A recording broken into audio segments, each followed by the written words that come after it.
मुख्यमंत्री भगवंत मान ने पंजाब के गृह विभाग के ब्यूरो ऑफ इन्वेस्टिगेशन में नए भर्ती 144 उम्मीदवारों को नियुक्ति पत्र सौंपे। इस दौरान सीएम भगवंत मान ने कहा कि पंजाब के युवाओं को लगातार रोजगार जो है वो दिया जा रहा है। अब तक 29,237 युवाओं को पंजाब सरकार रोजगार दे चुकी है, जबकि आने वाले समय में और भी युवाओं को रोजगार जो है पंजाब में दिए जाएंगे। सीएम भगवंत मान ने पंजाब पुलिस को लेकर कहा कि पंजाब पुलिस का आधुनिकीकरण व पंजाब पुलिस को अपडेट जो है वो किया जा रहा है। इसके लिए गूगल के अधिकारियों से बातचीत भी चल रही है। सीएम भगवंत मान ने कहा कि पंजाब में जो है जल्द ही नई गाड़ियां खरीदी जाएंगी पंजाब पुलिस के लिए, जो अत्याधुनिक सुविधाओं से लैस होंगी, जो अत्याधुनिक जो है टेक्नोलॉजी से जो गाड़ियां लैस होंगी। इसके लिए गूगल के अधिकारियों से बातचीत चल रही है, जो जल्द ही पंजाब पहुंचेंगे और उनके साथ पंजाब पुलिस को अपडेट करने को लेकर, पंजाब पुलिस का आधुनिकीकरण करने को लेकर बातचीत की जाएगी। उन्होंने कहा कि जल्द ही पंजाब पुलिस जो है पूरे देश में एक नंबर की डिजिटल और अत्याधुनिक पुलिस जो है वो मानी जाएगी। कैमरामैन मनिंदर सिंह अत्री के साथ दीपक शर्मा, MH1 न्यूज़, चंडीगढ़। पंजाब के अमृतसर जिले में एसटीएफ जलंधर रेंज में नशा तस्करों में अमृतसर के तरनतारण बाई मान सिंह रोड पर जमकर मुठभेड़ हुई। अमृतसर पुलिस व एसटीएफ जलंधर रेंज ने नशा तस्करों को पकड़ने के लिए ज्वाइंट ऑपरेशन चलाया और गुप्त सूचना के आधार पर कार्रवाई करते हुए पुलिस ने नशा तस्करों की घेराबंदी कर ली। मुठभेड़ के दौरान पुलिस व तस्करों के बीच फायरिंग भी हुई। बताया जा रहा है कि जलंधर रेंज एसटीएफ की टीम ग्राहक बनकर तस्करों तक पहुंची थी। इस दौरान जब टीम ने नशा तस्करों को काबू करने की कोशिश की तो तस्करों ने पुलिस पर फायरिंग शुरू कर दी। दोनों के बीच हुई मुठभेड़ में एसटीएफ ने 2 तस्करों को गिरफ्तार कर लिया है, जबकि इस मुठभेड़ में एक तस्कर घायल हो गया और तीनों तस्करों में से एक तस्कर भागने में कामयाब हो गया है, जिसकी अमृतसर पुलिस तलाश कर रही है। पकड़े गए आरोपियों की पहचान गुरविंदर सिंह उर्फ निक्का व जशनप्रीत सिंह पंडोरी रण सिंह के रूप में हुई है, जिनके पास से पुलिस ने 150 ग्राम हेरोइन, एक पिस्टल और 2 जिंदा कारतूस बरामद किए हैं। वहीं पुलिस ने इन दोनों दोषियों पर NDPS एक्ट के तहत मामला दर्ज कर लिया है।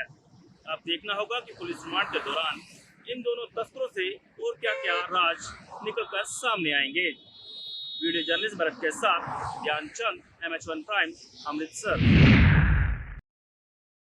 पंजाब के कैबिनेट मंत्री इंद्रबीर सिंह निज्जर ने मोहाली में पंजाब फायर सर्विस इंस्टीट्यूट की बिल्डिंग और मोहाली में बने नए फायर स्टेशन का उद्घाटन किया। इस दौरान उनके साथ मोहाली के विधायक कुलवंत सिंह और मोहाली के मेयर अमरजीत सिंह जीती सिद्धू भी मौजूद रहे। इस दौरान इंद्रबीर सिंह निज्जर ने कहा कि फायर सर्विस ट्रेनिंग इंस्टीट्यूट में दमकल कर्मियों को आग लगाने के अलग अलग परिस्थितियों में आग पर काबू पाने के बचाव कार्यों की ट्रेनिंग दी जाएगी। इस दौरान उन्होंने बताया कि फिलहाल पंजाब में 70 फायर स्टेशन है और अगले आने वाले 5 वर्षों में इनकी संख्या दुगनी हो जाएगी। कैमरामैन अमर सिंह के साथ गुरविंदर सिंह, MH1 न्यूज़, चंडीगढ़।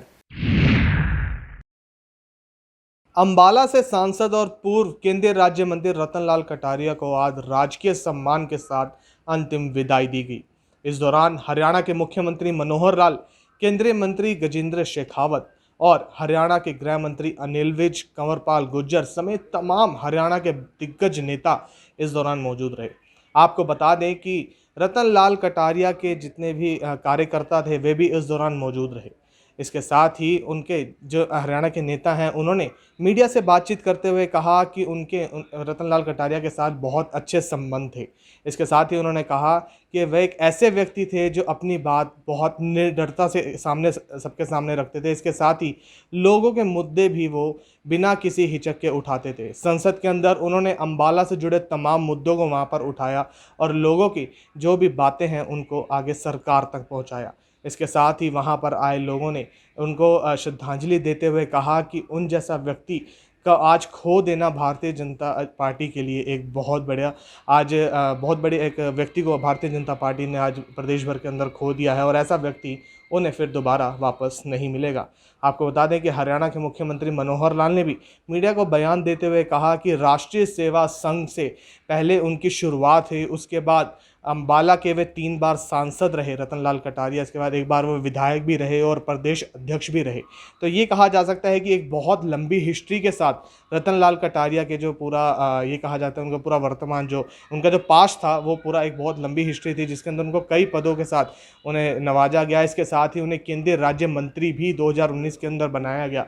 इससे ये कहा साफ देखा जा सकता है कि लोगों के अंदर और लोगों के साथ उनका जो कनेक्शन था उसको देखते हुए केंद्र सरकार ने भी कई बार उनकी सराहना की है। कैमरा जितेंद्र हंस के साथ मृदुल यादव, एमएचएन न्यूज़, चंडीगढ़। पलवल के नेताजी सुभाष चंद्र बोस स्टेडियम में आज यूथ चौपाल कार्यक्रम का आयोजन किया गया। इस अवसर पर भारत सरकार के गृह राज्य मंत्री नित्यानंद राय, हरियाणा प्रदेश प्रभारी और त्रिपुरा के पूर्व मुख्यमंत्री विप्लव देव और संसदीय बोर्ड की सदस्य सुधा यादव विशेष रूप से मौजूद रही। वहीं युवाओं को संबोधित करते हुए उन्होंने 5 विषयों पर चर्चा की, जिनमें सबसे मेन मुद्दा था स्वास्थ्य, शिक्षा और ग्लोबल वार्मिंग, जिसको लेकर उन्होंने कहा कि हर युवा अपने देश को मजबूत करने के लिए अथक प्रयास करे। वहीं नरेंद्र मोदी ने कहीं ना कहीं प्रदेश व देश को मजबूत करने के लिए जहां सरकार पूरी तरह से भारत सरकार की तरफ से हर युवा को किस तरह मजबूत किया जा सके और उनको किस तरह रोजगार और उनकी शिक्षा पर विशेष ध्यान जा सके, उसको लेकर एक विशेष चर्चा भी की। इस अवसर पर उन्होंने कहा कि हरियाणा प्रदेश में हर युवा कैसे सुरक्षित हो और कैसे नशे की लत से दूर रहे। वहीं उन्होंने इसको लेकर भी एक विशेष चर्चा की, जिसको लेकर उन्होंने कहा कि हर देश का युवा प्रधानमंत्री नरेंद्र मोदी की ओर टकटकी लगाए देख रहा है, क्योंकि रोजगार के नए आयाम प्रधानमंत्री नरेंद्र मोदी द्वारा स्थापित किए जा रहे हैं। वहीं विप्लव देव ने कहा कि आने वाले समय में भारतीय जनता पार्टी की 10 की 10 लोकसभा सीट भी झोली में होंगी और यानी कि हर संभव पूरी तरह से हर क्षेत्र से भाजपा के प्रत्याशी लोकसभा में जीत कर आएंगे और 2024 में फिर से प्रधानमंत्री मोदी के ताज सर सजेगा, जिसको लेकर उन्होंने कहा कि आने वाले समय में युवाओं पर कहीं ना कहीं एक विशेष बागडोर भी रहने वाली है। कैमरामैन करतार के साथ नितिन शर्मा, MH1 न्यूज़, पलवल। सोनीपत में बदमाशों का आतंक रुकने का नाम नहीं ले रहा है। ताज़ा मामला सोनीपत के ITI चौक के सामने आया है, जहां एक कन्फेक्शनरी की दुकान पर शराब के नशे में 2 युवक पहुंचे और उनके साथ कहासुनी हो गई। कहासुनी इतनी बढ़ी कि वहां पर गोली चल गई और इस कहासुनी में विवाद इतना बढ़ गया कि 4 लोग घायल हो गए हैं, जिनका प्राथमिक उपचार के बाद रोहतक और PGI में इलाज चल रहा है। सूचना के बाद पुलिस मौके पर पहुंची है और मामले की जांच कर रही है। सोनीपत से MH1 के लिए रमेश कुमार। ਅੱਧੀ ਰਾਤ ਨੂੰ ਪੰਜਾਬ ਭਰ ਦੇ ਵਿੱਚ ਕਈ ਜ਼ਿਲ੍ਹਿਆਂ ਦੇ ਵਿੱਚ ਜਿਹੜਾ ਹੈਗਾ ਤੂਫਾਨ ਆਇਆ, ਬਹੁਤ ਹਨੇਰੀ ਆਈ, ਜਿਹਦੇ ਕਰਕੇ ਲੱਖਾਂ ਰੁਪਏ ਦਾ ਨੁਕਸਾਨ ਹੋਇਆ ਤੇ ਕਈ ਥਾਵਾਂ ਦੇ ਉੱਤੇ ਜਾਨੀ ਤੇ ਮਾਲੀ ਨੁਕਸਾਨ ਵੀ ਜਿਹੜੀ ਆ ਆਉਣ ਦੀ ਖਬਰ ਮਿਲੀ। ਤੇ ਗੱਲ ਕਰ ਲਈ ਜਾਵੇ ਪਟਿਆਲਾ ਦੀ, ਤਾਂ ਪਟਿਆਲਾ ਦੇ ਵਿੱਚ ਵੀ ਅੱਧੀ ਰਾਤ ਨੂੰ ਜਿਹੜਾ ਹੈਗਾ ਹਨੇਰੀ ਝੱਖੜ ਦੇ ਨਾਲ ਕਈ ਥਾਵਾਂ ਦੇ ਉੱਤੇ ਜਿਹੜੀਆਂ ਹੈਗੀਆਂ ਦੀਵਾਰਾਂ ਗਿਰ ਗਈਆਂ ਤਾਂ ਕੁਝ ਲੋਕ ਸੁੱਤੇ ਹੋਏ ਸੀ, ਉਹਨਾਂ ਦੇ ਜਿਹੜੀ ਹੈਗੀਆਂ ਸੱਟਾਂ ਵੀ ਵੱਜੀਆਂ ਹੈਗੀਆਂ ਤਾਂ ਕੁਝ ਲੋਕ ਜਿਹੜੇ ਅੱਜ ਵੀ ਹਸਪਤਾਲ ਦੇ ਵਿੱਚ ਦਾਖਲ ਨੇ ਤਾਂ ਜਿਨ੍ਹਾਂ ਨੂੰ ਮਾਮੂਲੀ ਸੱਟਾਂ ਲੱਗੀਆਂ ਹੈਗੀਆਂ। ਤਾਂ ਕਈ ਥਾਵਾਂ ਦੇ ਉੱਤੇ ਜਿਸ ਤਰ੍ਹਾਂ ਦੀਵਾਰਾਂ ਗਿਰੀਆਂ ਤਾਂ ਕਈ ਥਾਵਾਂ ਦੇ ਉੱਤੇ ਰੋਡ ਦੇ ਉੱਤੇ ਜਿਹੜਾ ਪੇੜ ਵੀ ਗਿਰ ਗਏ। ਤਾਂ ਮੌਸਮ ਜਿਹੜਾ ਰਾਤ ਨੂੰ ਬਹੁਤ ਹੀ ਜ਼ਿਆਦਾ ਡਰਾਵਣਾ ਮਾਹੌਲ ਬਣ ਚੁੱਕਿਆ ਸੀ। ਜਦੋਂ ਹਨੇਰੀ ਚੱਲੀ ਤਾਂ ਉਸ ਦੇ ਨਾਲ ਕਾਫੀ ਜਿਹੜਾ ਹੈਗਾ ਪੰਜਾਬ ਦੇ ਵਿੱਚ ਨੁਕਸਾਨ ਹੋਇਆ, ਤਾਂ ਦੂਸਰੇ ਉੱਤੇ ਪਟਿਆਲੇ ਦੇ ਵਿੱਚ ਵੀ ਜਿਹੜਾ ਕਾਫੀ ਨੁਕਸਾਨ ਦੇਖਣ ਨੂੰ ਮਿਲਿਆ। ਤਾਂ ਬਾਕੀ ਹੋਰ ਅਪਡੇਟਸ ਲਈ ਦੇਖਦੇ ਰਹੋ MH1 news. Camera person Rajiv ਦੇ ਨਾਲ ਰਣदीप ਸਿੰਘ, पटियाला। केंद्रीय सूचना एवं प्रसारण युवा खेल मंत्री अनुराग ठाकुर आज एक बार फिर से हिमाचल दौरे पे आए थे और हिमाचल दौरे के दौरान वो विश्वविद्यालय में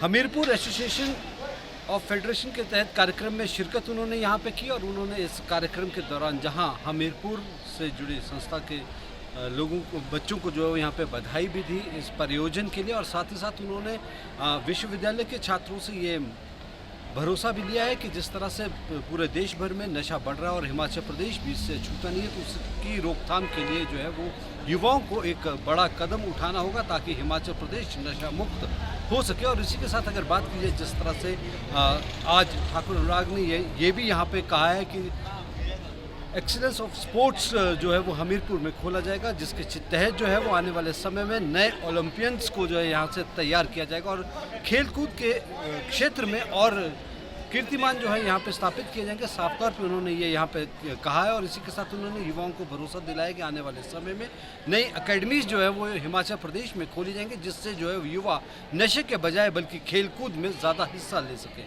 इसी के साथ उन्होंने ये भी कहा कि कांग्रेस पर पलटवार करते हुए कहा कि जहां पूर्व प्रधानमंत्री जिस पार्टी के इस तरह की बयानबाजी करते हों तो निश्चित तौर पर उनके नेता भी वैसे ही होंगे, क्योंकि जिस तरह से पूर्व प्रधानमंत्री ने बीते दिन जो बयानबाजी झारखंड में की थी उसको लेकर निश्चित तौर पे यहाँ पे विपक्ष को घेरते हुए अनुराग ठाकुर ने कई सवाल खड़े किए। बहरहाल देखने होगा कि आने वाले समय में लोकसभा चुनाव भी होने, उसके लिए जो है वो किस तरह की तैयारियां भाजपा कर पाती है। मैं अपने सहयोगी पुष्पेंद्र चौधरी के साथ सुनील परमार, MHM प्राइम, शिमला।